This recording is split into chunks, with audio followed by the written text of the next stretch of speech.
Well, we're back at it. This is, I guess, round 2. Okay.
There she is.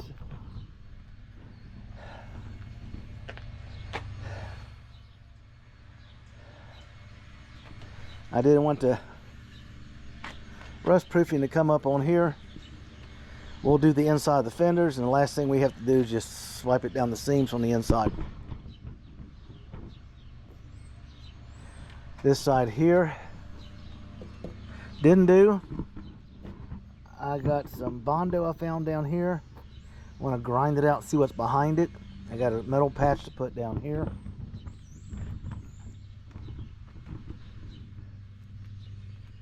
This side was in good shape, other than my tape drifted on me. We'll deal with that when we can deal with it. This will dry by tomorrow. This pocket was in perfect shape. Again, I don't want anything on the surfaces that made up.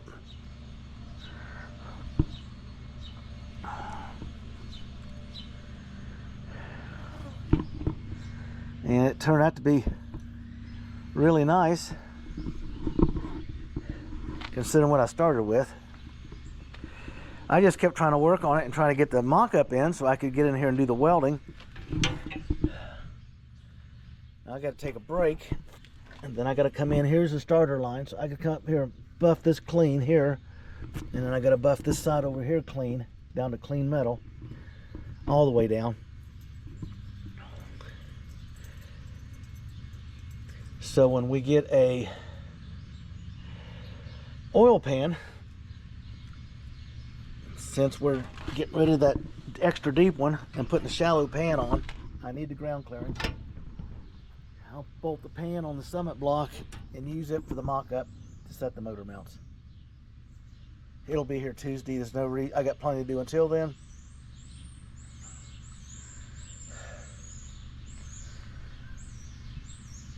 I got to get some wire wheel work going on here. I got some patch metal to go in here. I haven't decided what to do here yet. got to see how the pan fits, whether I got to cut some more of it out, whether I can just plate it over in the center and be done with it. Get the sweeper in there and get that swept out.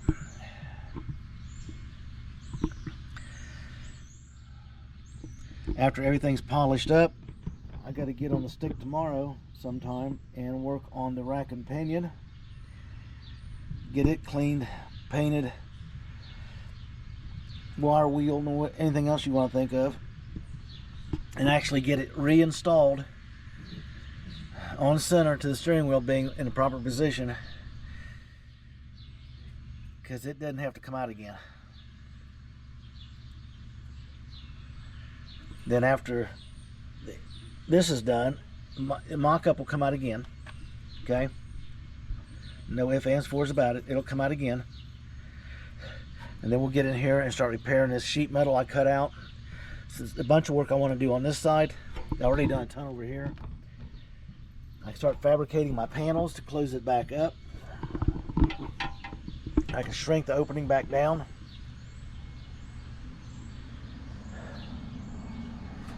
And then when it's all said and done and the motor mounts are in place,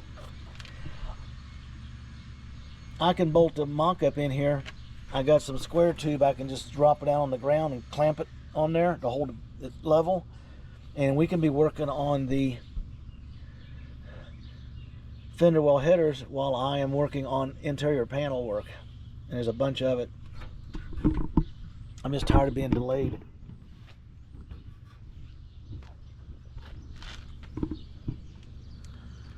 Can't believe how nice this has come out so far. I suspect that this one was bad. I'm gonna have to cut this out. Put metal back in here, right here. Then I can get this undercoated. Got to keep everything out of the track, so this is where the windshield slides in. This is simple repair down here. This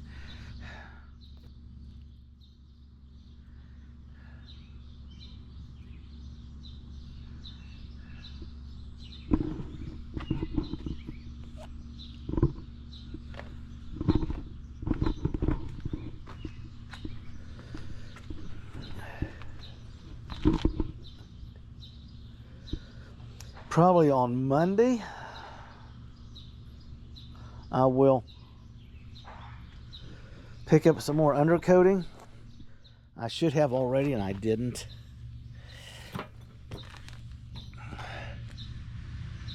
Because I got a couple spots to touch up, and then when I get all the seam sealing and the welding done around the tunnel, I go back in there. I'm going to go from rail to rail and undercoat it all the way back to the box behind the seats where the battery is and stop, because I'm going to be working down this side and this side. I'll spray it in later. I'll tape it off.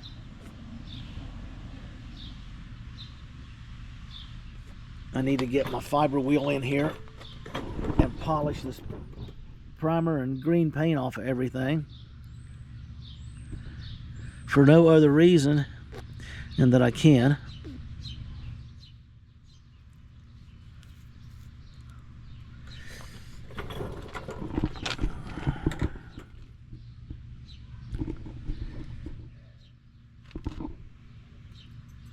I gotta take this thing there and hang it up and work on it.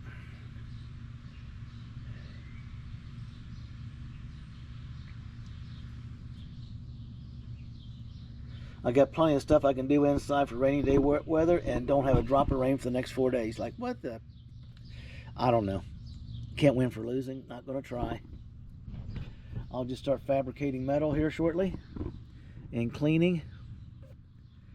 And once the motor mounts go in, I'm going to sling the transmission back on the hoist, put the air jack under it, drop it to the ground and get it out of there. It's got to get power washed. It gets a new front seal, rear seal, filter, pan gasket, stop neutral switch. Yeah, that's it. And I'll get her painted up and cleaned up, make her look good, put her on a skate and get her out of the way. And I got a shopping list for this one already. I haven't pushed by yet because I'm going to make sure I'm not overlooking anything.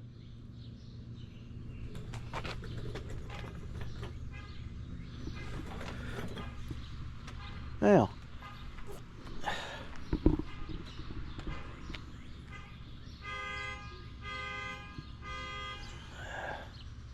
yeah, I see you.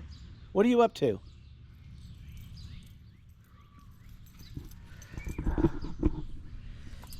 Yep, that's the shop dog. I swear, if she sees a bird or a rabbit, she's setting the grass on fire when she cuts the moves out through the yard. She gets pretty close to them rabbits. It surprises me, as fast as they are, that she can start gaining ground on them. If it wasn't for the fences in a small yard, she'd probably have one by now. She wouldn't know what to do with it when she caught it, but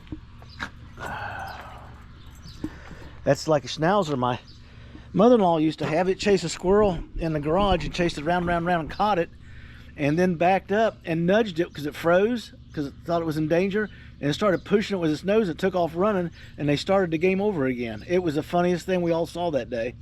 We're on there working on this old 56 Ford, watching the dog jump start a squirrel so she could chase him. I don't know. Things you can find a laugh about. So I'm impressed with this. This has come a long way. There's so much that depends on the oil pan. There's no reason to even make a mock-up until the pan gets here. The one I got is a 5 3/4 inch drop at the sump. It's going to be tight up in here. It won't be very far below that transmission bell right there from what I've seen on the pictures. And it's shallow in the front, so I'm going to have a good positioning. That's the reason I want to go ahead and get the steering rack in.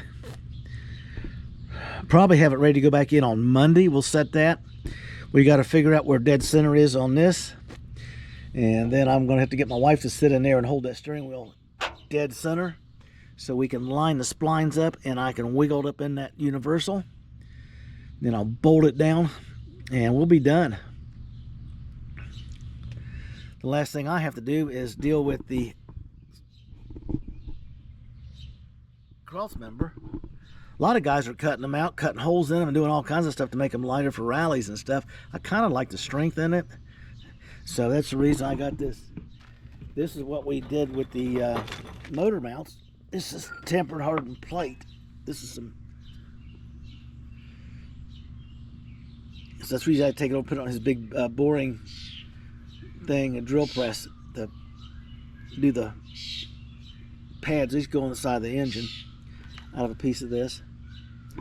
This is a pain to cut. I'll have to line it and cut it and figure out what I'm going to do with it. I got the scrap metal to do it. I don't have to buy anything. It's just taking the time to get stuff together. I need the oil pan. It settles so much stuff. It really does.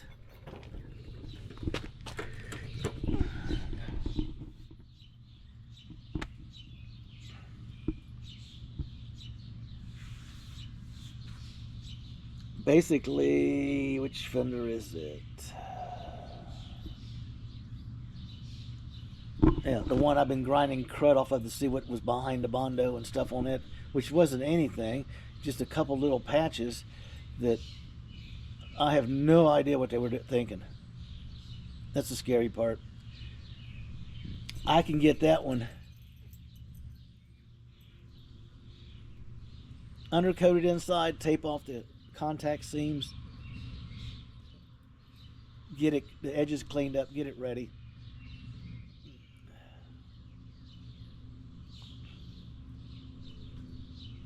And I can get that one back on probably Monday, Tuesday at the latest. This side will be buttoned up for the final time. I've got some work to do on that one there, because I've also got to do work over here, so I can do them. I'll just get them both done over there and install one, lay the other one on the shelf in there if things have to go back on the car, and get that sheet metal work done first, and then I'll come in here and start working on the tunnel pieces on the driver's side. Practice my welding, see if I can get them tacked in myself. Then have him come over and double check my stuff.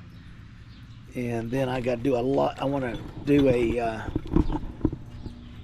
angle on this side to add additional strength, because this side over here is two 1x2 square tubes welded together. So you got 1/8 of an inch of steel in the center of it, like a spine or center support.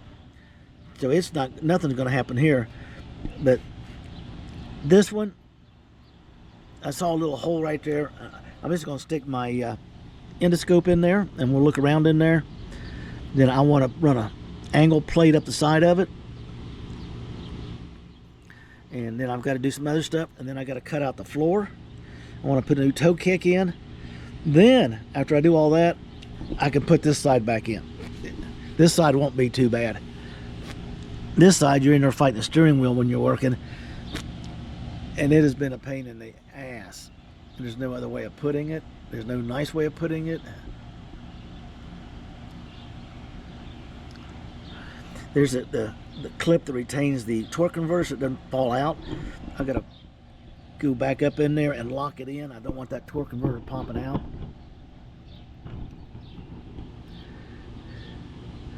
So everything we did worked.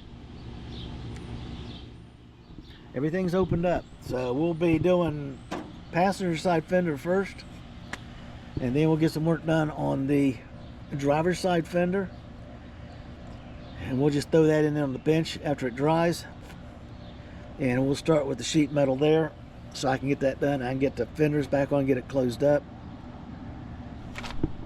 Let me get the rack out of here right now. I'll set the camera down. Need a camera person. My wife volunteered, and then she's always got something going on. I think that's the reason why she volunteered.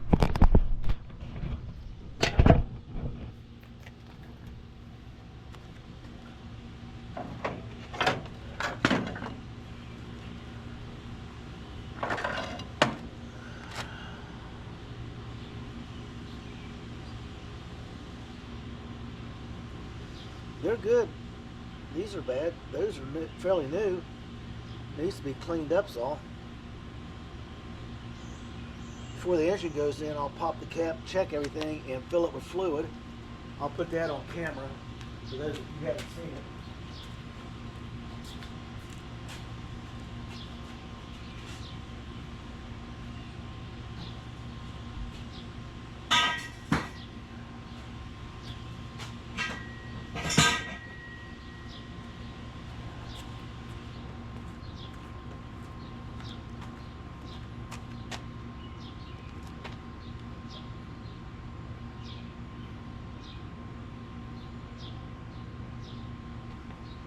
I don't know if I can get that in there or not. Let me try it.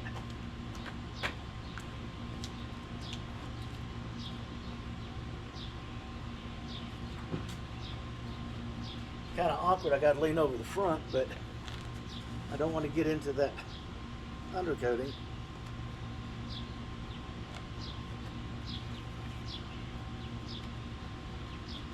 I think I need a new pair of work gloves already.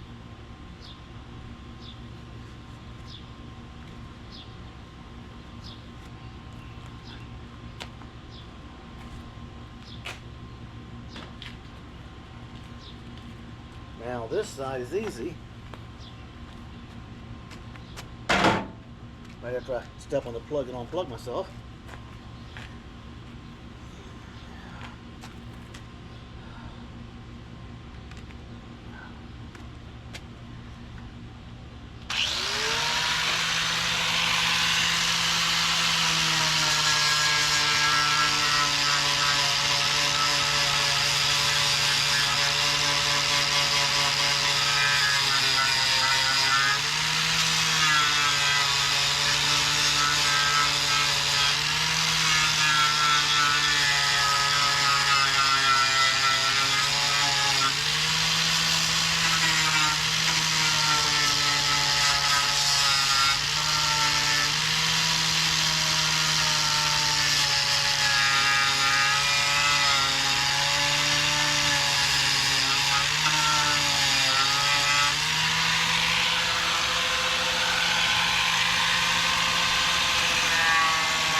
Well, people, what do you think? That took me an hour and a half. Well, hour and 15 minutes actually. Took a 15-minute breather here working out in this 87 degree weather. Camera's getting hot, so it'll probably blow up here in a minute. I got the metal clean where the welds go on for the mounts for the engine. Like I'm saying, I'll get this fender done. We can bolt this one back up. I'll do it on camera. Well, no, I can't. I keep forgetting I got to build a header, so I'm just going to get the fenders cleaned up. Might scrub the pine sap off of them, hose them off first, rust proof them on the inside, tape off all the double surfaces, mating surfaces, so they don't get anything on them. Make a few repairs on them, put them on the bench of stuff to go back on the car right away. And get ready to build headers while I'm cutting sheet metal and getting it in. I'm getting excited now. I'm not that far away from installing heater boxes and getting it painted up in there. Got to make a final decision on the car color. It's between gray. I'm gonna have to do something about that. That's the one I had to cut off. See if I can't get the cutter up in there and knock it out of there.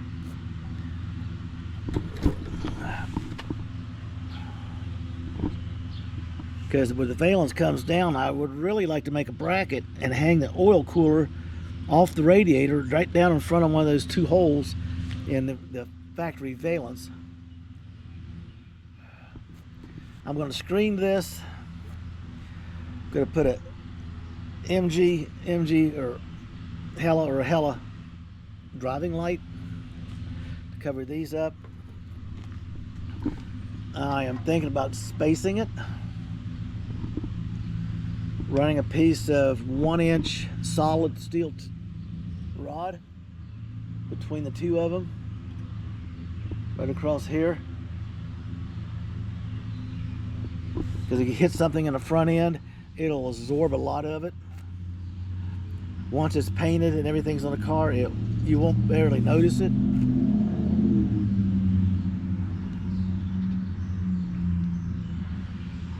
And I'm thinking about a roll bar for the interior. There's so many things going on in my head all the time. There's the front end all rebuilt. Everything cut out, everything set up. Now we're making some headway. I think tomorrow I'll play scrub the fenders. You can see that fender over here. Look at the pine sap on it. This one not so much, but that one, it looks like patina, it's so bad. But I got some stuff to clean it. And I'll get the hose out here with the power washer and I'll soak it down. Scrub it with a Scotch-Brite pad. Hit it with some simple green in the power washer, and then I'll do it a second or third time. I'll get it off, just like these doors. I'm gonna wait till I strip the doors out, and then I'm gonna clean this nasty stuff. It's all over up here. The trunk's the worst part. It is just, it's gotta be a 1/16 of an inch thick, if it's thick at all. People, like, subscribe, make a comment, put in a suggestion, and you have a blessed day.